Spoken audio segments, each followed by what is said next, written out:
buenas noches. Este es el espacio de Apuntes y Reencuentros. En esta ocasión vamos a ver el documental De dioses a santos, ¿no es cierto, Silvia? Sí, de los dioses a los santos. De los dioses a los santos. Estamos intentando rectificar un título que habíamos señalado hace 2 años. Se vale, ¿no? Claro, suena más bonito, de los dioses a los santos. Claro que sí. Silvia Garza, buenas noches. Buenas noches, Ricardo. Muchas gracias por estar con nosotros. Rafa, buenas noches. Ricardo, buenas noches. De nuevo, muchas gracias por estar con nosotros. Bueno, pues fíjate que al revisar toda esta serie que hicimos y que denominamos 500 años después, simple y sencillamente, uno de los temas que más se me antojaba revisar precisamente quizá por lo complejo, por lo poco que estamos atentos, es precisamente de cómo los dioses antiguos fueron adquiriendo corporeidad, espiritualidad en espacios y en personajes cristianos muy específicos, ¿no? Bueno, no, yo pienso que lo que pasó es que los españoles fueron lo suficientemente hábiles para sustituir unos por otros y la gente siguió acudiendo al mismo lugar, nada más. Tenemos la más claro ejemplo es el templo de Tonantzin, sobre el que está la Basílica de Guadalupe. Eso es lo más obvio, ¿no? Pero no es el único. Todos fueron sustituidos muy hábilmente con las características más o menos del dios prehispánico. Claro. Lo que nosotros tratábamos de hacer, Rafael y yo, en ese programa, era un poco manejar la religión indígena basada, y obviamente siempre la religión va a estar en función a lo que se dedica el pueblo, a un grupo de personas agrícolas que se dedican a la agricultura y además en el mismo hemisferio. Estamos hablando de la religión católica en el mismo hemisferio y que tal vez no muy de su origen, pero también viene siendo un grupo agrícola. Ahora, esta habilidad para sustituir los dioses antiguos a los santos cristianos supone también que hay una interpretación, supieron interpretar cuáles eran las virtudes, los momentos, los espacios de estos dioses antiguos para que hubiera una correspondencia con los ejercicios de los santos cristianos, quiero suponer. Bueno, mira, en un grupo agrícola como el mesoamericano, pues el santo más importante era la lluvia, era el agua, y ese es Tlaloc. Y lo sustituyen por un dios que está relacionado, por un santo que está relacionado, que eso es San Juan. Claro. Y que hacen la gran festividad de San Juan. Pero te voy a decir, no es la habilidad en este momento y en estos dos grupos. Esta es una habilidad que se ha mostrado en otros grupos, en otras épocas y en otros lugares. ¿No es cierto, Rafael? Sí, es lo que quería comentarte, que como que todos los grupos humanos evolucionan, ¿no? De aquellos elementos que no pueden identificar o que no pueden, de los que no pueden tener una definición, los van convirtiendo poco a poco en dioses, ¿no? Yo creo que eso pasa con todas las culturas, y todas las culturas agrarias comienzan con elementos de la naturaleza, sobre todo entre las plantas y luego de los animales, ¿no? Vamos a tener nosotros aquí pues los animales como el jaguar, ¿no? Que va a ser un elemento cultural que va a teñir toda una cultura. Pero así también los otros grupos humanos así lo hicieron. Y obviamente en la religión asume un papel, una metodología por la que, sobre todo el cristianismo asumió desde el principio eso, ¿no? Lo que eran los dioses antiguos les da una vuelta, ¿no? Y les pone una imagen que permita identificarse con los principios cristianos. Y como decía Silvia, pues el dios del agua, que es un dios que podríamos llamar, que podría haber sido el dios del Tigris, el dios del Nilo, el dios del Eufrates, el dios del río del Usumacinta, ¿no? Pues se convierte en una deidad también, ¿verdad? Porque es el benefactor precisamente de ese grupo. podríamos decir entonces que esta sustitución parte de conceptos universales de lo que podría ser la divinidad y el concepto de la naturaleza, del origen del hombre, etcétera. Bueno, yo te estaba diciendo que dependía de a lo que se dedicaba el grupo, el tipo de deidades. Obviamente no va a haber un dios del agua entre los esquimales, es mucho más importante una ballena, claro, para darles de comer. O en un grupo de pastores, pues es más fácil que sea otro el tipo de deidad que el que tiene que esperar que llueva para que su plantita crezca. Entonces, ahí, según a lo que el grupo se dedica, la deidad más importante va a ser distinta, o las deidades en general. Entonces, por ejemplo, pues, no sé si recuerdas en muchos códices la importancia de los árboles.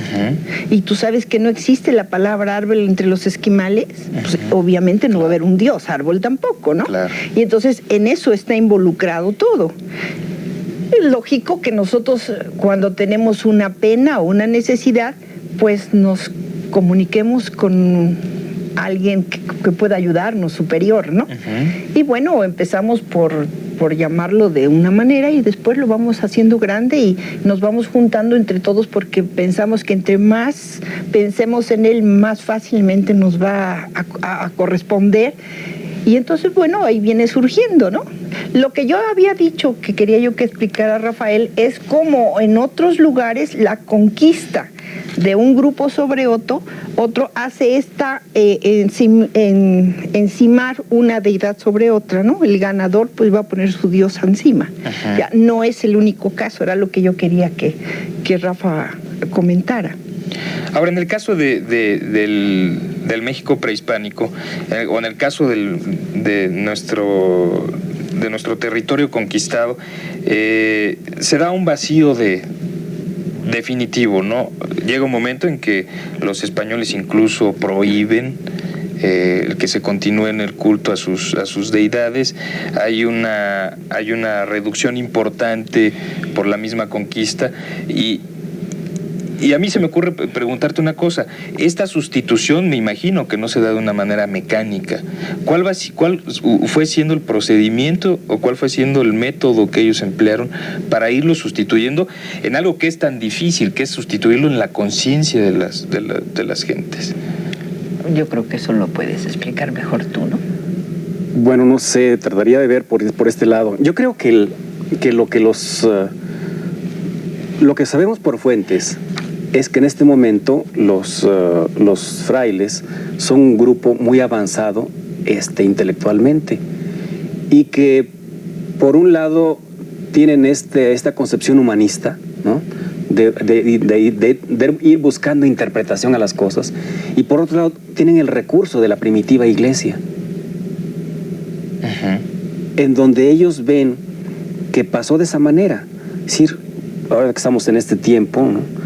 Sabemos que el 24 de diciembre, o la noche del 24 para amanecer 25, pues había una festividad griega, que es la festividad de los jóvenes, ¿no? Para festejar lo que le llamaban el sol invicto. O sea, ahora sabemos por la geografía y por la historia que es el momento en que el sol está más retirado de la tierra, ¿no? Y la habilidad, o lo que podríamos llamar la metodología de los frailes aquí en América, pues es traer ese ejemplo y ponerlo como había sido en la primitiva iglesia. El nacimiento del sol, que así le llamaban, ¿no? O el empezar a regresar el sol de su órbita más larga, pues le llamaban sol invicto. Bueno, Cristo es el sol invicto. Entonces, ¿qué hacen? Ese es el fundamento de todo el cristianismo: sustituir aquellos elementos naturales con unos elementos elaborados, como es el cristianismo, el Cristo, ¿no? Cristo, que es un hombre y que se va a evolucionar de hombre a Dios, ¿no? Tendría su interpretación los teólogos sobre esto, pero para una interpretación cultural yo diría que evoluciona igual que evolucionaron otros dioses prehispánicos, por ejemplo el de los mercaderes, ¿no? De un señor que, como dices tú, se dedica a la economía del intercambio comercial, y que al poco rato va a ser un dios, no un Yacatecutli, ¿no? Un dios ya establecido, ¿no? El establishment famoso de ¿no? Que ya queda como para que sea reconocido por todas las culturas, ¿no? Yo creo que esa es la evolución por allí. Ahora fíjate otra cosa muy importante. Las dos deidades principales, estoy hablando ahorita en general, nada más en los mexicas, las dos deidades principales en el Templo Mayor son precisamente el sol y el agua. Y venimos a ver que el cristianismo es el sol, el más importante. Pero el agua es muy importante porque mucho sol y no nos cae agua y no comemos. Entonces está esta otra cosa que es muy importante, que es la lluvia. Y se hacen tantísimas fiestas al agua actualmente. Ahora, también en la época prehispánica y ahora como hace 3 años que hicimos esto, en este tiempo he estado trabajando en otras cosas, encuentro, por ejemplo, una evolución en la religión prehispánica. Es decir, los dioses que aparecen hacia el 700-800 en Mesoamérica son el mismo nombre que vamos a encontrar a la llegada de los españoles, pero no era la misma deidad, no era exactamente a lo mismo. Es decir, el Tlaloc que encontramos en Xochicalco es un dios de la vegetación, de la lluvia, de la naturaleza. Es un dios mucho más universal. Y después lo centran a la lluvia y crean otra serie de dioses que van a sustituir todas esas otras cosas que antes era Dios, nada más Tlaloc. Claro que esto está en funciones económicas, en función de más templos, de más sacerdotes, de más económico. A eso iba, todo. Cuando tú dices lo centran, lo dirigen, estamos suponiendo pues que ya esta deidad no está rigiendo por sus propios principios, sino se está a lo mejor rigiendo por principios que están manejados por los que dicen ser representantes de esta deidad en la tierra, ¿no es cierto? Bueno, pero eso sucedió desde el primer momento que hubo un chamán que les dijo, si vamos a hacer tal cosa, nos va a llover o va a suceder, y ya le estaban pagando porque lo hiciera y lo dijera y los juntara. Porque yo creo que el trabajo especializado primero que surge en el mundo es el del chamán. Sí, yo creo que hay dos, esta teoría del Eros y el Tánatos, ¿no? Hay dos conceptos fundamentales que es vida y muerte. Y la muerte se identifica con las estructuras militares y la vida se identifica con las estructuras religiosas. Entonces sí es muy importante ese juego porque se van a ir turnando el poder una y otra. Y entonces la religión, diríamos que la estructura religiosa surge a veces como por ejemplo con un chamán, ¿no? Pero evoluciona hacia una institucionalización de manera que se crea una estructura compleja. Digamos el Vaticano ahora, ¿no? Una estructura compleja que tiene una supervisión moral de toda la sociedad. Y es el momento en que se erige, por ejemplo, en superhombre o superdios o super lo que sea, ¿no? A una persona. Y bueno, también nos pasa en el campo de la política, nos pasa igual, ¿no?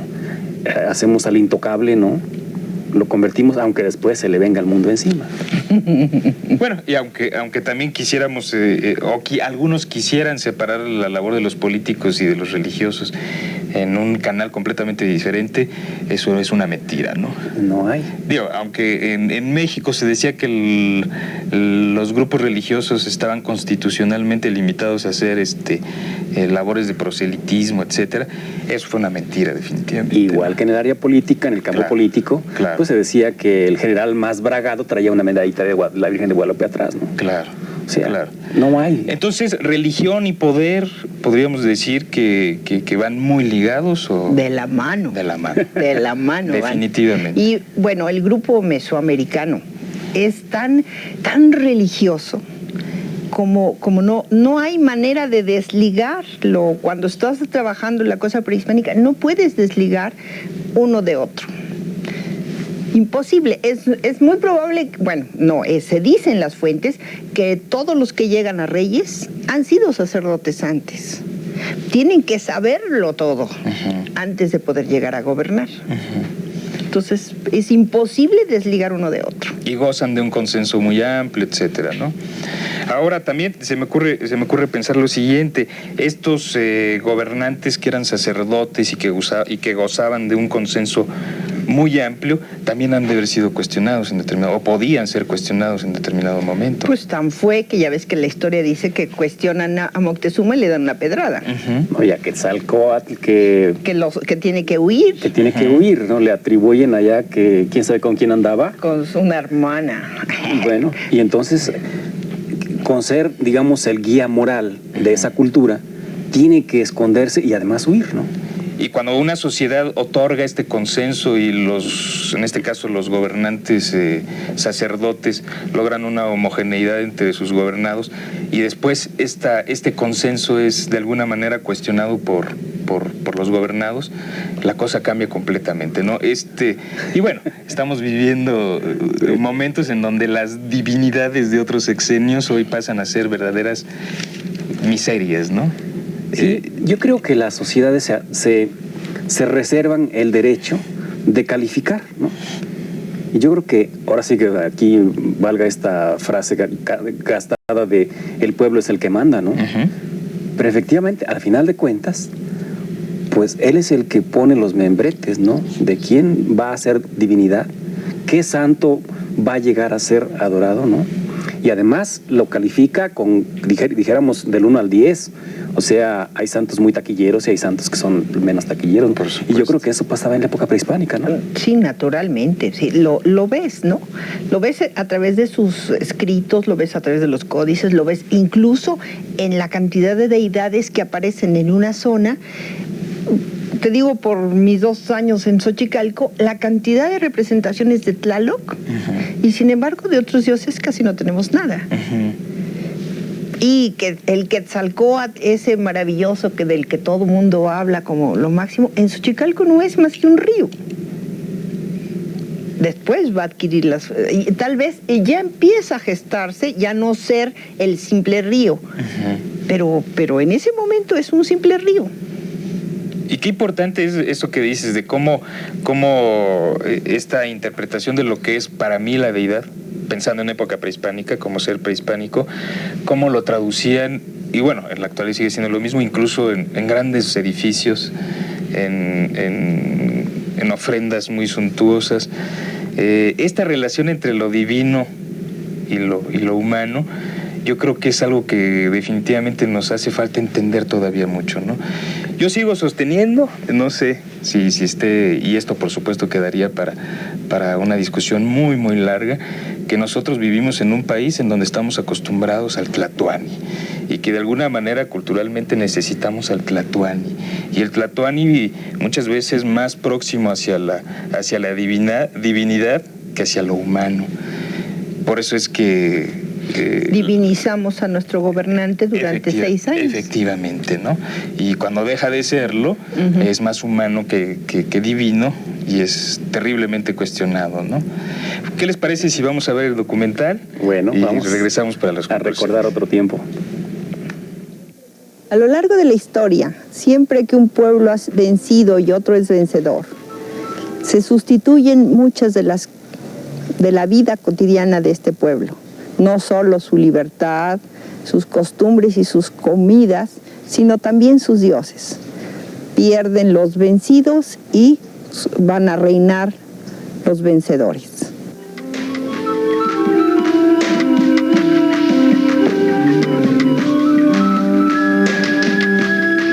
La religión surge entre los hombres por temor a lo desconocido, lo inexplicable, lo incontrolable.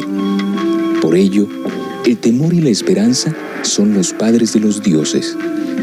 El hombre frente a la naturaleza siente su insignificancia, a la que teme y ama. Eleva a categoría de Dios al sol, el rayo, el fuego, la tormenta, los temblores, la tierra, el agua.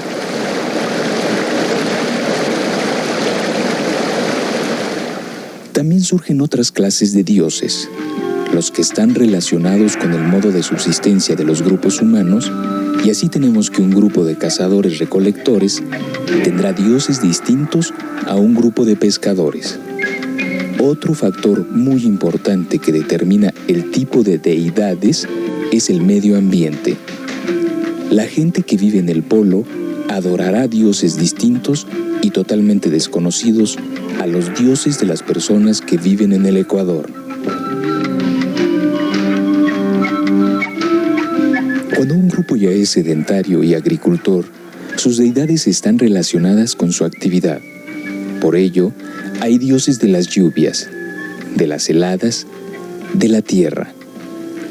Los dioses adquieren un carácter dual, es decir, son benéficos cuando hay una buena temporada de lluvia y maléficos cuando cae una tromba.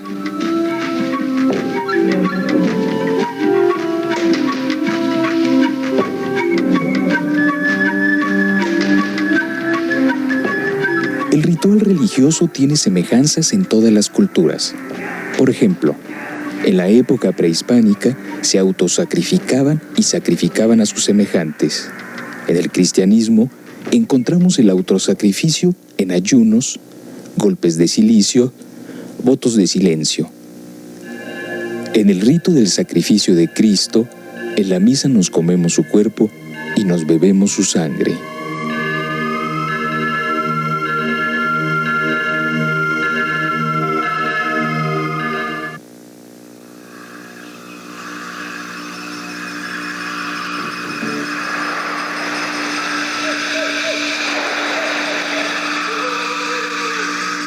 Todas las religiones tienen un creador no creado, eterno, sin principio ni fin. En la cultura prehispánica existe una pareja creadora y en la religión judeocristiana existe el Padre Eterno. En la mitología indígena, los dioses Ometeotl y Omecíhuatl le encomiendan a sus hijos la creación del cosmos. No satisfechos, lo mandan a hacer 4 veces. En la primera ocasión, el sol era el 4 tigre que duró 676 años. Los primeros hombres fueron comidos.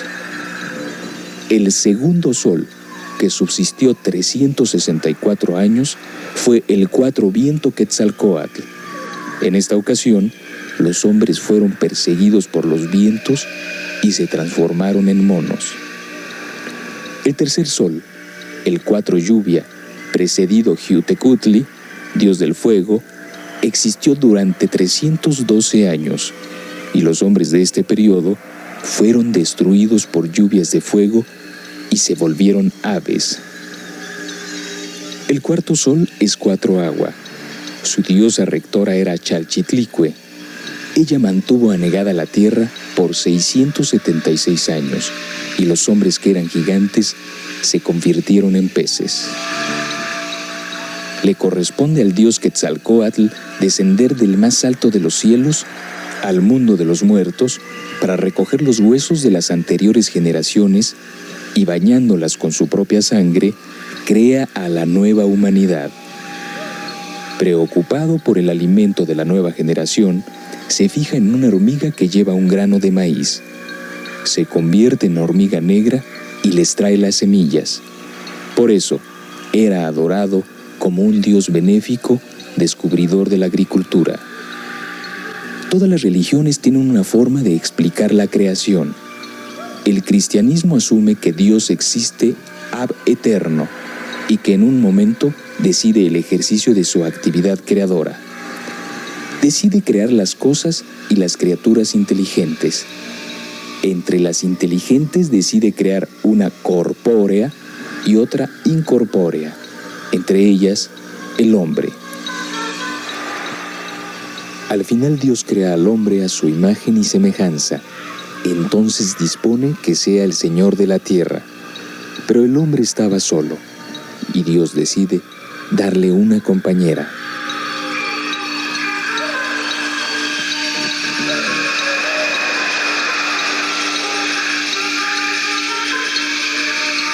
Cuando los apóstoles evangelizan los pueblos mediterráneos,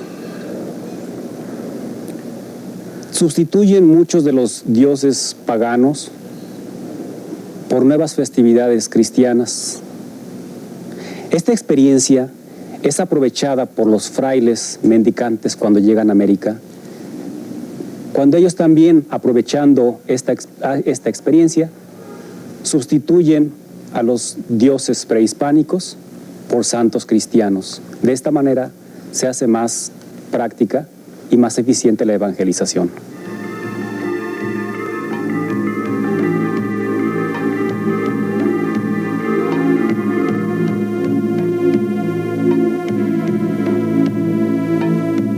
Tezcatlipoca es un dios todopoderoso, multiforme, dios nocturno, patrón de hechiceros y malvados.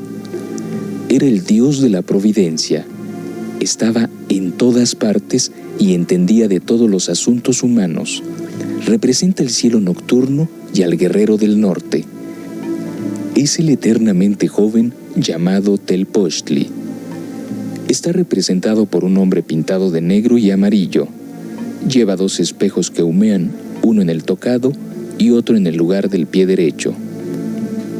Otra advocación es Tepeyelotli, en su disfraz de jaguar, y también era Iztlacoliuhqui, el señor del frío y del hielo.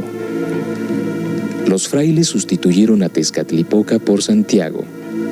En 830, el obispo Teodomiro de Iria descubrió un sepulcro atribuido a Santiago, pero la tradición que lo relaciona con España ha permanecido constante desde el siglo XII.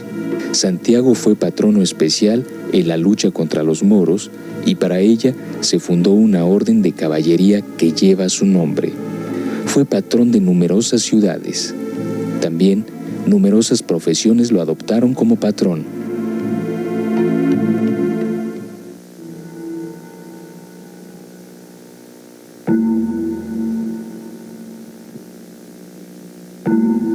Según la ideología indígena, la tierra era un monstruo que está íntimamente ligado a la muerte, no solo porque los cuerpos de los hombres ahí van a parar cuando mueren, sino porque es la tierra la que se come todos los días a los astros.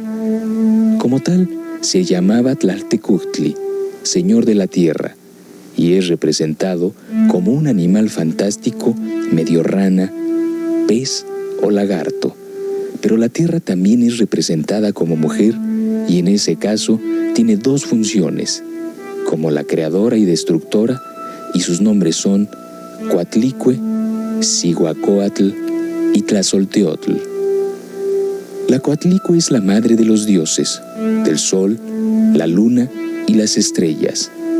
La diosa va vestida con una falda de serpientes, lleva un collar de manos y corazones, va armada con garras en las manos y pies y tiene unos pechos flácidos y caídos por haber amamantado a los dioses y a los hombres, todos sus hijos.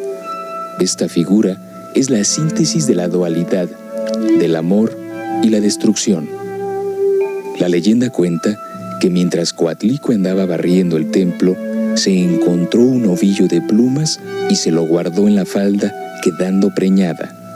Sus hijos, los astros, encabezados por Coyolxauhqui, enojados por no saber quién era el padre, deciden matarla y cuando lo van a hacer, nace Huitzilopochtli, que los destruye y descuartiza a su hermana la Coyolxauhqui.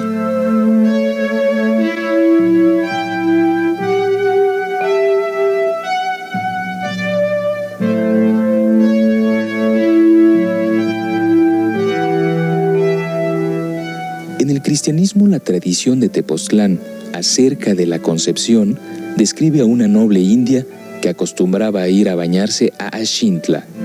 En una ocasión, se da cuenta de que ha quedado embarazada, se oculta y da luz al tepozteco, quien redime a los viejos que servían de alimento al monstruo de Xochicalco. El convento dominico quedó bajo el patronazgo de Nuestra Señora de la Anunciación. Ha dado motivo a los artistas y los tejedores la toman como patrona, así como los carteros y vendedores de periódico por ser anunciadores. El 8 de octubre se le honra como Virgen del Rosario. Esta devoción conmemora la batalla de Lepanto en 1571. Por tradición, se dice que la victoria se debió al rezo del Rosario. El calendario celebra la muerte de María el 15 de agosto. La tradición asocia esta festividad con la bendición de las hierbas, algunas de ellas fuente de la salud y la muerte. Numerosas fiestas del calendario litúrgico tienen que ver con la Virgen María como fiestas universales, amén de las fiestas regionales, como sería la fiesta de la Virgen de Guadalupe en México, cuya milagrosa aparición ha despertado diversas opiniones. En la época mesoamericana había dos fiestas muy importantes. Las dos fiestas relacionadas con el grupo agricultor que eran. Una, la primavera, que era el cambio de la piel. Se festejaba con la fiesta de Tlacaxipehualistli, dedicada al dios Xipe. La segunda, el otoño, dedicada a Tlazolteotl y a todas las diosas femeninas. Tosi, nuestra abuela, era festejada con el Oxpanistli, que empezaba con el barrimiento y terminaba con el desollamiento de la tierra.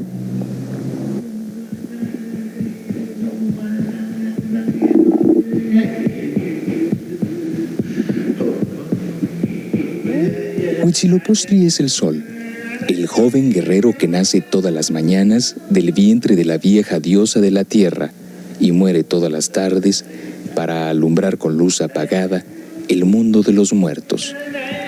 En la época prehispánica, una deidad principal como Huitzilopochtli asumía representaciones locales de la misma manera que en el cristianismo. Por ejemplo, San Miguel, patrón de las milicias celestiales, es sustituido en España por Santiago, en Inglaterra por San Jorge, en Francia por San Martín. El propio San Miguel fue patrón de los cruzados. Santos cristianos de las milicias asumieron el papel de los dioses militares prehispánicos para hacer más exitosa la evangelización. Micael o Miguel es el protector del pueblo de Israel a cuyo lado lucha. Es el capitán de los ángeles que vencen al diablo y a sus anhelos en el Apocalipsis.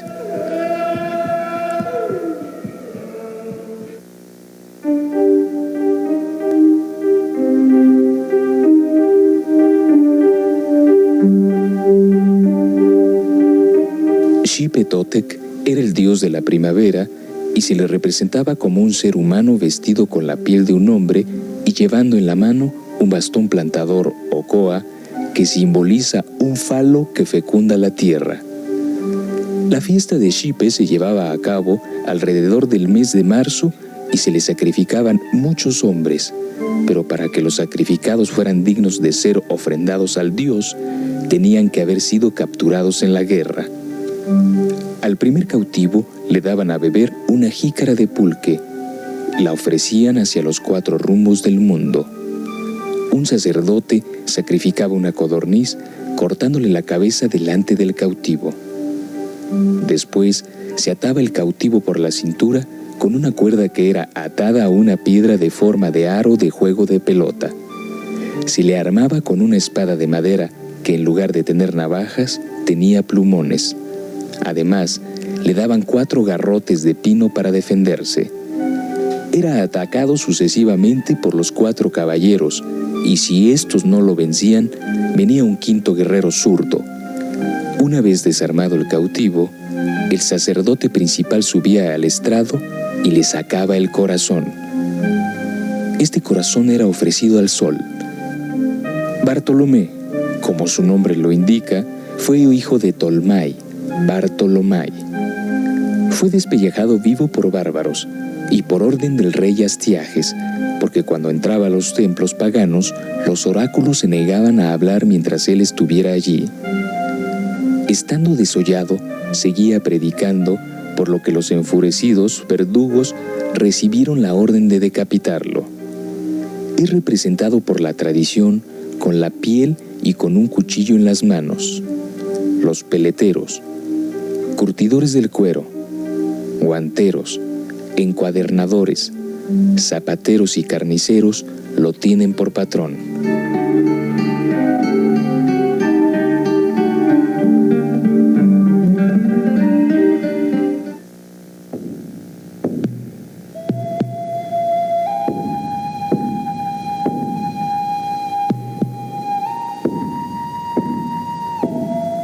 En el 11º mes del año indígena se desarrollaba la fiesta llamada Oxpanistli, que quiere decir Día de Barrer.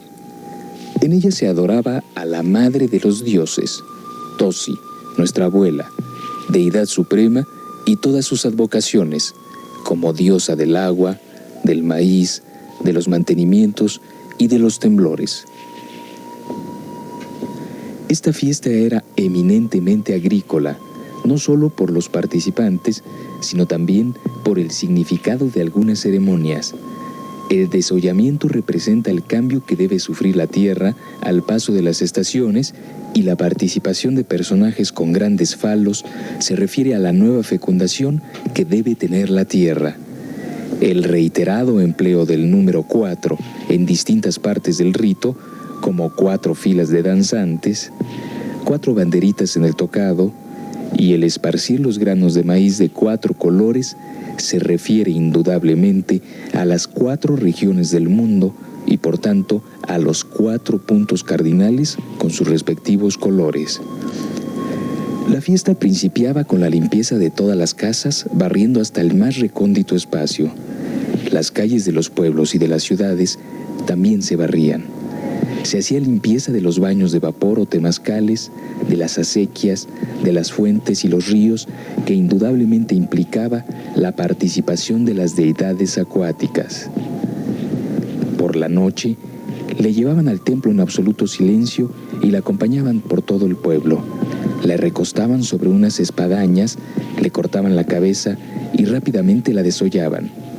Lo primero que desollaban era el muslo, y lo llevaban al templo de Sinteotl, dios del maíz e hijo de Tosi.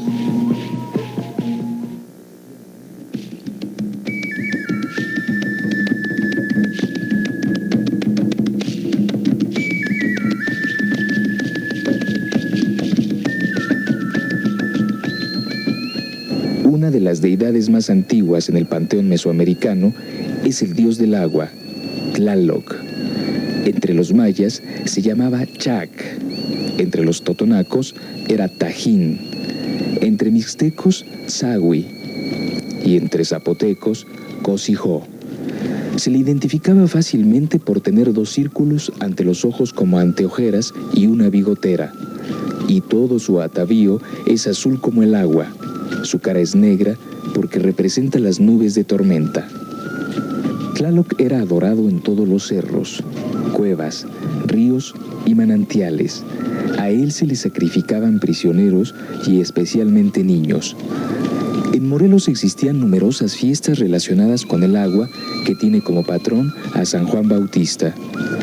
Coatetelco, Tlayacapan, Huitzilac y Yecapixtla son festividades semejantes y tienen indudablemente su origen en las fiestas a Tlaloc. En Coatetelco, la tradición menciona que San Juan, el patrón del pueblo, va a pescar a la laguna para alimentar a la Virgen. El códice de Tetlama tiene al centro de la laguna a una figura semejante a una sirena, alegoría femenina, identificada con el agua. La fiesta San Juan es de las más antiguas, semejante a la de los apóstoles. San Juan murió decapitado por órdenes de Herodes y se dice que fue enterrado en Sebaste de Samaria. Su festividad ha tenido diversas fechas. La más aceptada tiene que ver con el cálculo de 6 meses antes del nacimiento de Cristo. En Roma ha sido venerado especialmente. Se cree que con motivo de haber encontrado su cabeza en Emesa, se le edificó el oratorio junto a la Basílica del Salvador, precisamente junto al baptisterio. La fiesta de San Juan el Bautista fue una fiesta popular, quizá por su cercanía al solsticio de verano, tiempo en el que se desarrollaron tantas leyendas alrededor de ella en las pequeñas sociedades agrícolas, una de las cuales sugería, por ejemplo, que los sueños de esa noche se hacen realidad. Cuando el San Juan es adoptado en diferentes pueblos de nuestro estado de Morelos, San Juan Bautista en Yecapixtla es el Tlacatecutli, el dios de los mercaderes, como San Juan Bautista de Coatetelco es el pescador que lleva de comer a la Virgen con productos de la laguna. San Juan Bautista fue adoptado como patrón tanto de los toneleros como de los taberneros, de los curtidores. Y se cree que la fuerza de la naturaleza actúa en forma benéfica sobre los animales que tienen como patrón a San Juan Bautista.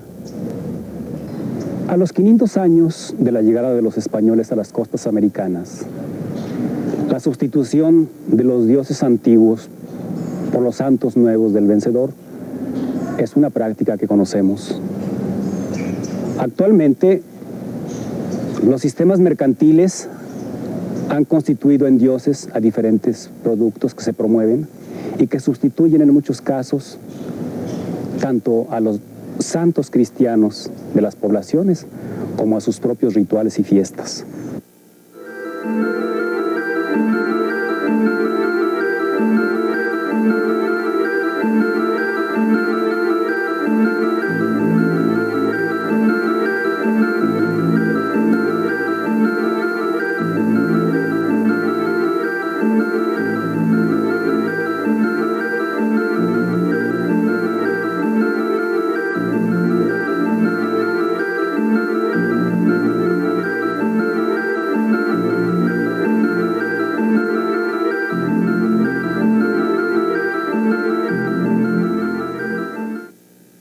Silvia, la oportunidad que ustedes tienen de haber trabajado en Xochicalco, esta zona tan maravillosa, seguramente les ha dado la pauta para revisar muchas cosas, ¿no? Tú me comentabas que en el caso del tema que hoy estamos platicando, puede ser muy ilustrativo en el caso de Xochicalco, ¿no? Sí, mira, lo que pasa es que en Xochicalco encontramos muchos ejemplos de Tlaloc.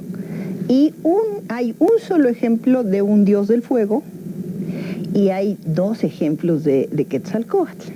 Este Quetzalcóatl que te estaba explicando en este momento es solamente un río divino, ¿no? Es el agua que va serpenteando entre los cerros y que es preciosa por su utilidad para el hombre, ¿no? Y para la naturaleza en general. Esto yo siento que va a haber un cambio para la etapa siguiente o para los pueblos que surgen posteriormente a Xochicalco. Sabemos y conocemos muy bien en Teotihuacán esas dos grandes pirámides y esas pirámides inmensas que solo se hacen en la época clásica, o sea, entre el año 100 y 600. Se hacen grandes pirámides, pero una, dos, nada más. Después de Xochicalco vas a tener muchas pirámides chicas, ya nunca tan grandes como las que encontramos en el clásico, ni tan elaboradas. Tú sabes lo que costó hacer la pirámide de las serpientes emplumadas. Incluso la Gran Pirámide no es nada pequeña, la Gran Pirámide de Xochicalco. Entonces, hay un cambio en la organización social y política. Se ve en otras cosas en arqueología. Por ejemplo, en el área maya los sitios están rodeados de una muralla. Los sitios del clásico están dentro de una muralla, pero son muy poquitos los edificios que quedan dentro de la muralla. Y para el posclásico la muralla es muy grande y entra mucha más población dentro de una muralla. Esto está hablando de un drástico corte en la organización social y naturalmente política y religiosa, sobre todo, estamos hablando que no se desligan una de la otra. Uh-huh. En ese momento el grupo de dirigentes va a ser mucho mayor, el poder de dinero va a ser mucho más repartido, incluso hay cambios muy drásticos en el conocimiento. Se deja de usar la cuenta larga, tan complicada, para usar una contabilidad de días mucho más fácil, que va a manejar mucho más gente. Entonces, en ese momento se abre de unos cuantos dirigentes a muchos más. Y eso es lo que pasa. Entonces, eso es una de las cosas que se ve clara en esta cosa, ¿no? La presencia de muchos dioses con templos más pequeños, no tan importantes, no tan grandes como los había en la época clásica y que los hay posterior. Y yo creo que es lo mismo que pasa con la religión primitiva, con el catolicismo primitivo, con el cristianismo primitivo. Sí, cuando llegan los frailes aquí a la América, traen una concepción de la religión un poco, bastante pura, no un poco, bastante pura. Los santos, las imágenes son generalmente los apóstoles, la Virgen, Cristo y algunos de los santos patronos de las órdenes religiosas. Eso es en el siglo XVI. Hay un proyecto de sociedad colonial que restringe esa parte, ¿no?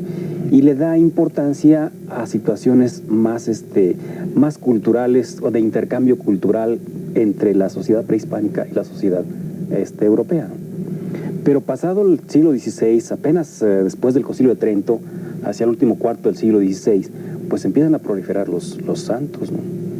Y en el siglo XVI, los pocos santos, al principio, los pocos santos cristianos, toman papeles muy importantes, como San Juan Bautista en relación al Dios del agua, ¿no?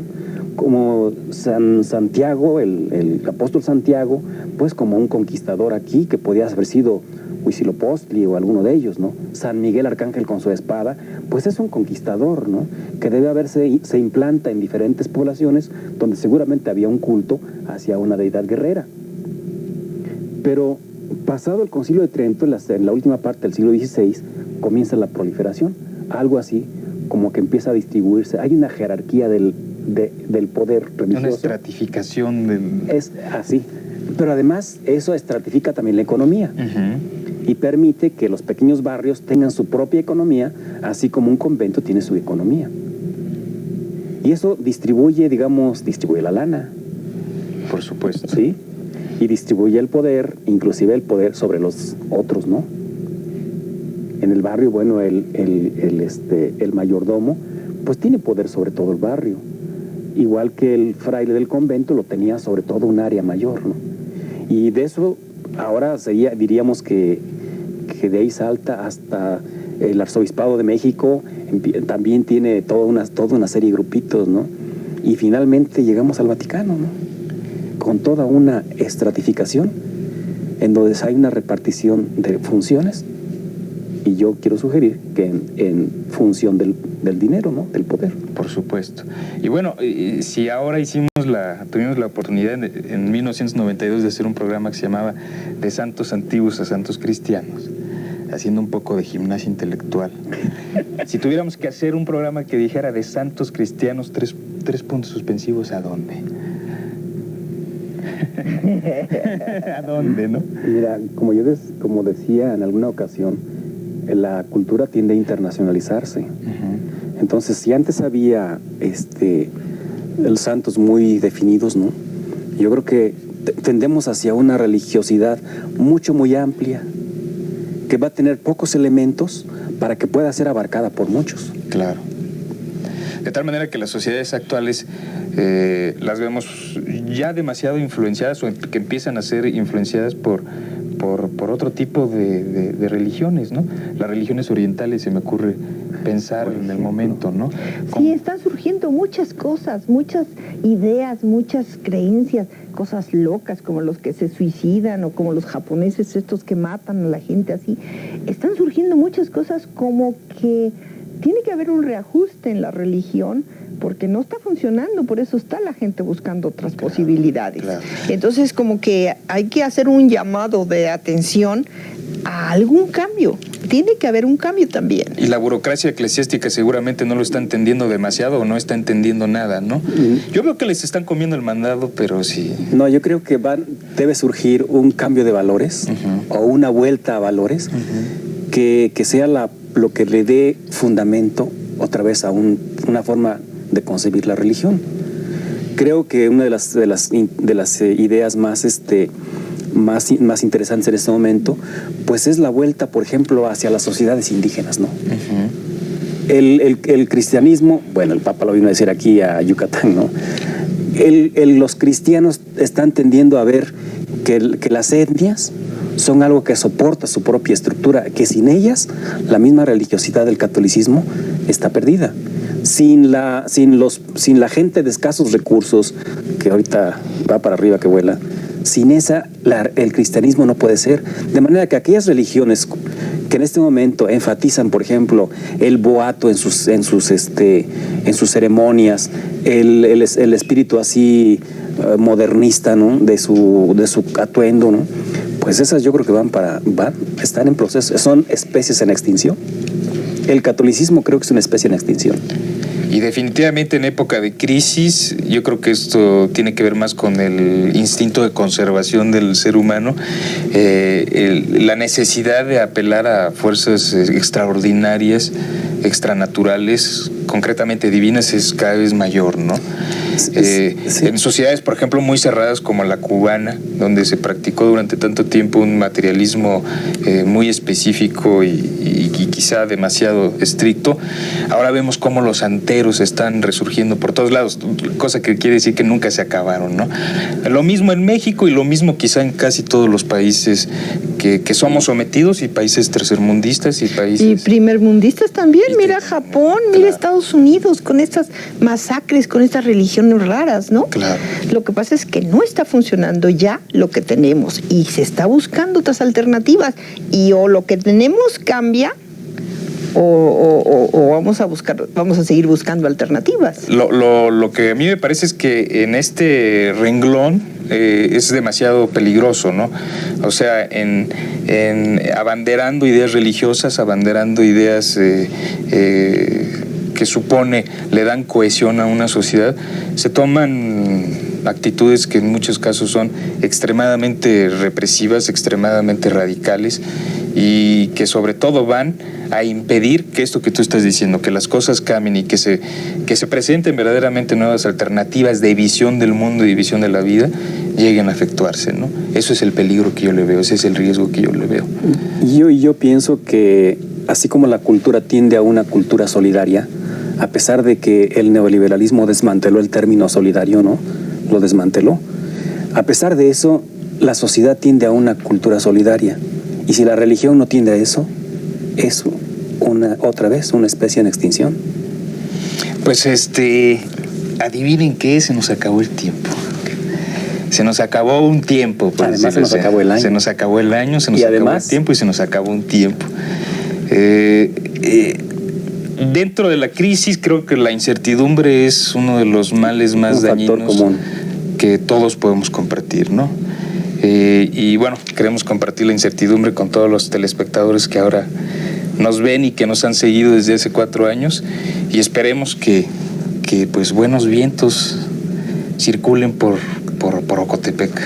Sí, yo creo que la incertidumbre siempre nos despierta la creatividad, y eso nos permite que nuestros telespectadores nos vuelvan a ver. Eso es. ¿En dónde? ¿Quién sabe? No sabemos dónde, pero nos van a volver a ver. Muchísimas gracias, Isabel. Muchísimas gracias, Rafael. Gracias, Ricardo, por la invitación. Pues muchísimas gracias a todos ustedes.